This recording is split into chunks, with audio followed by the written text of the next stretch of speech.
बिस्मिल्लाहिर्रहमानिर्रहीम। अस्सलामु अलैकुम। Lecture number 32। एक तो हम इसमें देखेंगे एप्लीकेशन प्रोग्राम, फिर यूज़र इंटरफेस और फॉर्म की डिज़ाइनिंग के हवाले से। एप्लीकेशन प्रोग्राम क्या चीज़ होती है? जो भी किसी भी ऑर्गेनाइजेशंस को, यूज़र को जो चीज़ रिक्वायर्ड होती है वो एप्लीकेशन प्रोग्राम होती है। जो सॉफ्टवेयर बना के दिया जाता है वो एप्लीकेशन प्रोग्राम कहलाता है। तो ये सिंपल से लेके कॉम्प्लिकेटेड प्रोग्राम तक भी आता है। कैलकुलेटर भी एक एप्लीकेशन प्रोग्राम है। अब डेटाबेस के साथ अटैच करके बहुत सारे प्रोग्राम बनाए जाते हैं। एप्लीकेशन प्रोग्राम में कौन कौन सी एक्टिविटीज़ शामिल होती हैं?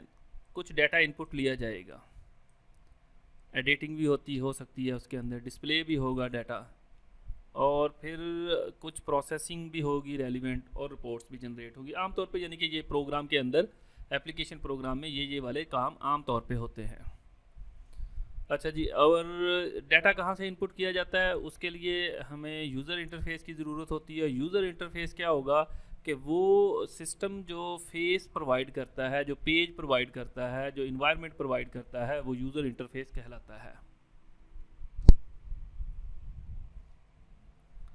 अब ये जो यूज़र इंटरफेस है ये पढ़ लीजिएगा। इसमें जो बेसिक चीज़ें हैं ना वो दो तरह के होते हैं।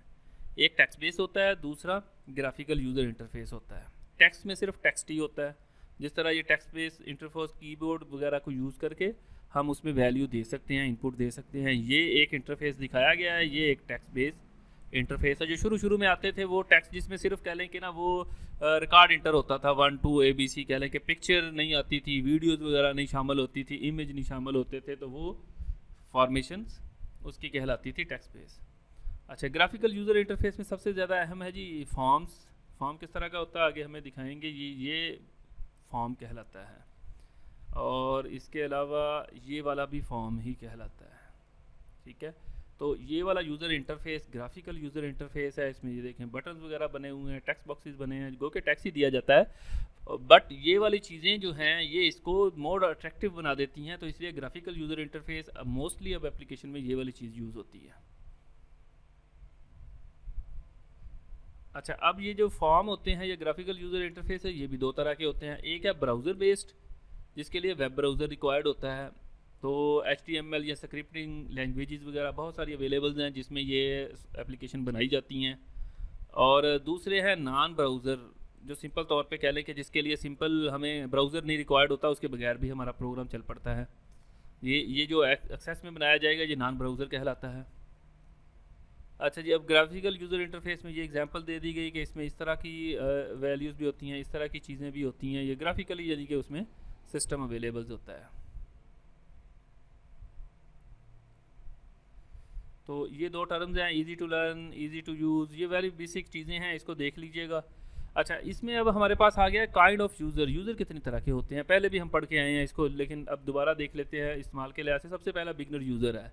अच्छा, इस बिगनर यूज़र को सिस्टम का कोई नॉलेज नहीं होता, टेक्निकल इतना नहीं होता। इसका कंसर्न मोस्टली जो है वो फॉर्म से रेलिवेंट ही होता है कि फ्रंट एंड से ही मतलब वो जो है ना एंट्री कर सकता है। Just be sure you always include means of dismiss. तो यहाँ पे beginner do not know what menu items mean, इसका मतलब क्या होता है, क्या चीज़ें होती हैं, बस वो उनको पता होता है कि यहाँ इंटर करना है डाटा, यहाँ से डाटा आएगा, यहाँ से क्या लगे सीधी सीधी। ये बिगनर से लोग होते हैं। अच्छा, उसके बाद कुछ यूज़र होते हैं वो इंटरमीडिएट में आ जाते हैं, दरमियान में। उनको थोड़ा सा नॉलेज बैकग्राउंड का भी होता है, और कह लें कि ना थोड़ी सी चीज़ों का, लेकिन इतनी डेप्थ में नॉलेज नहीं होता।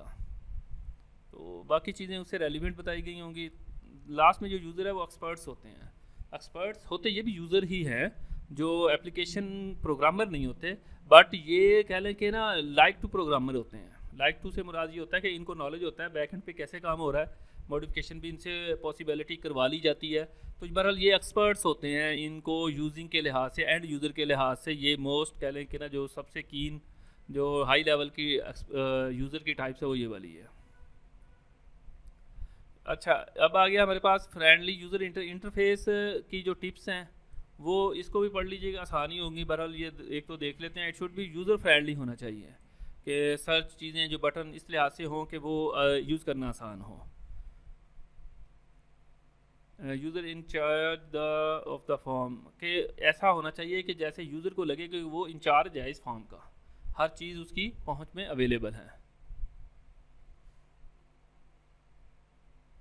तो ये वाली चीज़ें कह लें कि easy to use, easy to कह लें कि ना वो एक्सेसिबल होंगी, इस तरह की बातें इसमें आ जाएंगी। तो सबसे पहले अब हमारे पास फॉर्म की डिज़ाइनिंग में आ गया एंटिटीज़ एंड रिलेशनशिप के लिए जो फॉर्म बनाया जाता है वो कुछ इस तरह से आ गया हमारे पास। एंटिटीज़ से मुराद ये होगा कि हमने टेबल में डाटा जो इंटर करना है, ठीक है, और उससे रेलिवेंट डाटा ही इंटर करने के लिए तो उसके लिए ये टेक्स्ट बॉक्सेस वगैरह आमतौर पे यूज़ किए जाते हैं। और ये हमारे पास लेबल्स आ गए और ये बटन्स आ गए, तो इनके मुख्तलिफ फंक्शन है। इसकी मदद से जो फॉर्म बना लिया जाता है वो फॉर्म की डिज़ाइनिंग में आ जाएगा। कुछ फॉर्म इस तरह के भी होते हैं कि टेक्स्ट बॉक्सेस हैं, साथ में ये लेबल वगैरह लगे हैं और नीचे जो है ना ये ग्रिड आ गया जिसमें डाटा आ रहा होता है, टेबल पूरा ही, तो नीचे एक और ग्रिड दिखा दिया गया, मतलब इस तरह का भी लेआउट होता है।